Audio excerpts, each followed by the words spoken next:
sebuah desa kecil yang terletak di tengah hutan lebat dan bukit-bukit hijau yang membentang luas, terdapat sebuah sungai yang dikenal dengan nama Sungai Malam Purnama. Sungai ini terkenal akan airnya yang jernih dan berkilau. Namun, keindahan yang terpancar dari permukaan airnya menyimpan rahsia kelam yang telah menjadi legenda di kalangan penduduk desa. Setiap kali bulan purnama muncul di langit, desa tersebut diliputi oleh suasana cemas,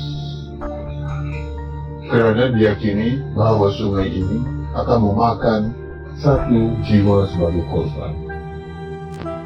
Di suatu malam yang tenang, di dalam sebuah rumah sederhana, Rina, seorang gadis muda, dan ibunya, Ibu Sari, sedang sibuk menyiapkan makanan untuk merayakan malam purnama. Dapur mereka dipenuhi aroma harum dari hidangan yang sedang dimasak.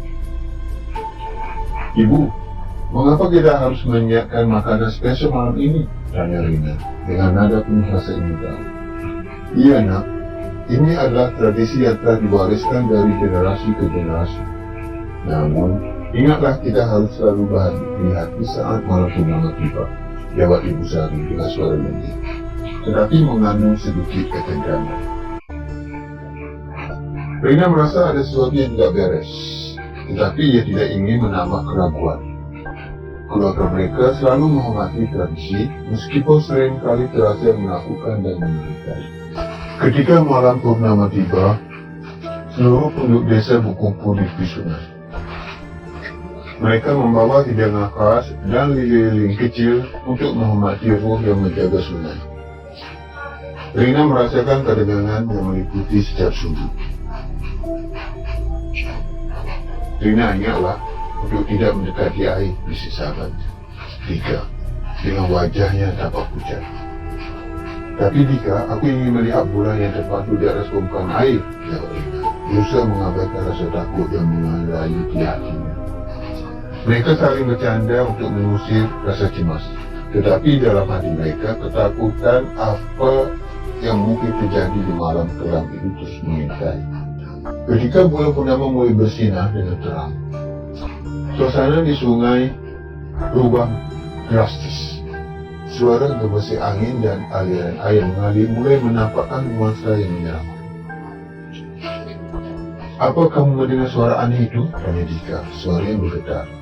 "Itu hanya suara alam yang biasa, Dika," jawab Rina, berusaha menenangkan dirinya sekaligus Dika. Namun tiba-tiba dari dalam air muncul sosok yang menyeramkan. Semua orang terdiam seketika menatap dengan mata yang terbelalak kerana ketakutan yang luar biasa. Sosok itu mengeluarkan suara yang mengerikan, dan dalam sekejap, seorang pemuda dari desa bernama Arif terjatuh ke dalam sungai. "Tolong, aku tidak bisa berenang," teriak Arif dengan panik. "Arif," teriak Rina, berlari ke tepi sungai. Namun, arus sungai terlalu kuat, dan Arif pun segera menghilang di tengah gelombang yang mengerikan. Kepanikan melanda seluruh desa.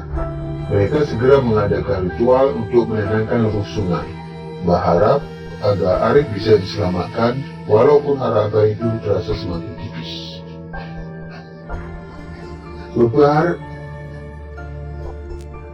Beberapa hari setelah kejadian tragis itu, Rina dan Dika memutuskan untuk menyelidiki lebih dalam tentang misteri yang menyelimuti sungai tersebut. Mereka berangkat ke hutan dan bertemu dengan seorang nenek tua yang dikenal sebagai penjaga hutan, yang dianggap memiliki pengetahuan mendalam tentang segala hal yang berkaitan dengan alam. "Nenek, mengapa sungai itu harus mengambil korban setiap malam purnama?" tanya Rina dengan penuh rasa ingin tahu. "Sungai itu terikat dengan sebuah janji kuno.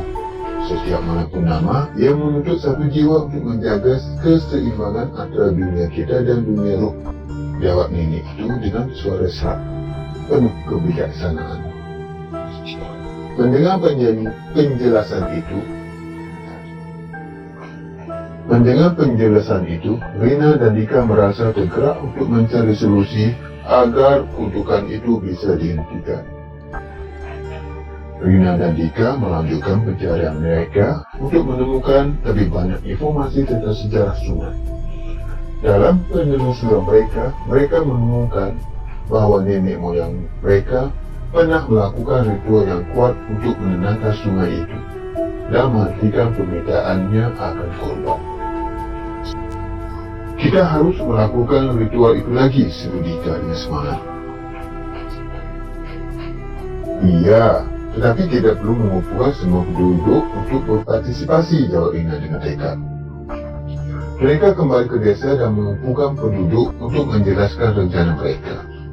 Rina berbicara dengan penuh semangat, meyakinkan semua orang betapa pentingnya untuk bersatu dalam menghadapi ketakutan ini. Malam purnama berikutnya, seluruh penduduk desa berkumpul di tepi sungai dengan segala persiapan ritual yang telah mereka rencanakan. Mereka membawa makanan, bunga, dan lilin-lilin kecil. Rina berdiri di depan memimpin doa dengan penuh harapan. Sungai yang agung, kami datang dengan hati yang tulus. Kami memohon agar engkau tidak lagi mengambil korban dari kami. Rina berdoa dengan suara yang penuh ketulusan. Tiba-tiba angin bertiup kencang dan air sungai bergolak dengan kuat. Semua orang merasakan ketegangan yang mencekam, seolah alam itu turut merespon permohonan mereka. Dari dalam air, sosok mistis muncul berupa seorang wanita yang angkuh. Kalian berani datang kembali? Apa yang kalian inginkan dari aku? Suara itu menggema, menimbulkan rasa hormat sekaligus ketakutan di hati semua orang. Kami ingin menghentikan kutukan ini. Kami tidak ingin lagi yang menjadi korban. Rina berteriak. Suaranya penuh keberanian meskipun jantungnya berdegup kencang. Sungai terdiam sejenak, lalu berkata dengan suara yang lebih lembut, jika kalian ingin mengakhiri kutukan ini, salah satu dari kalian harus bersedia menjadi penjaga sungai. Roh sungai terdiam sejenak, lalu berkata dengan suara yang lebih lembut, jika kalian ingin mengakhiri kutukan ini, salah satu dari kalian harus bersedia menjadi penjaga sungai. Rina dan Dika saling bertukar pandang, menyadari betapa besar tanggung jawab yang ditawarkan. Rina tahu dalam dirinya apa yang harus dilakukan. Aku akan menjadi penjaga. Aku bersedia menjaga desa ini dan sungai yang kita cintai, kata Rina dengan tegas. Demi semua orang, Rina, Dika bertanya, terkejut dengan keputusan Rina. Ya, aku percaya ini adalah pilihan yang terbaik untuk kita semua, jawab Rina dengan keyakinan yang tak tergoyahkan. Rina melangkah maju dan terjun ke dalam sungai. Air mengelilinginya dengan lembut namun penuh kekuatan. Ia merasakan aliran energi dan kekuatan mengalir melalui tubuhnya. Dengan sepenuh hati, dia berjanji untuk menjaga sungai dan melindungi desa dari kutukan yang mengerikan. Ketika Rina muncul kembali dari air, suasana di tepi sungai menjadi tenang.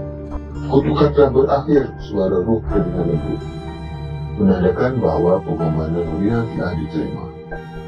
Dengan bersorak gembira, tetapi dalam hati Rina, ia tahu bahwa ia kini terikat dengan sungai. Dia akan menjadi pelindungnya untuk selamanya, menjaga keseimbangan antara dunia manusia dan dunia roh. Cerita ini menyoroti tema tentang pengorbanan, keberanian, dan hubungan yang mendalam antara manusia dengan alam. Jika Anda ingin menambahkan lebih banyak detail atau mengembangkan bagian-bagian dari cerita ini, silakan beritahu. Semoga kita berjumpa lagi di lain waktu. Sekian, terima kasih dan bye-bye.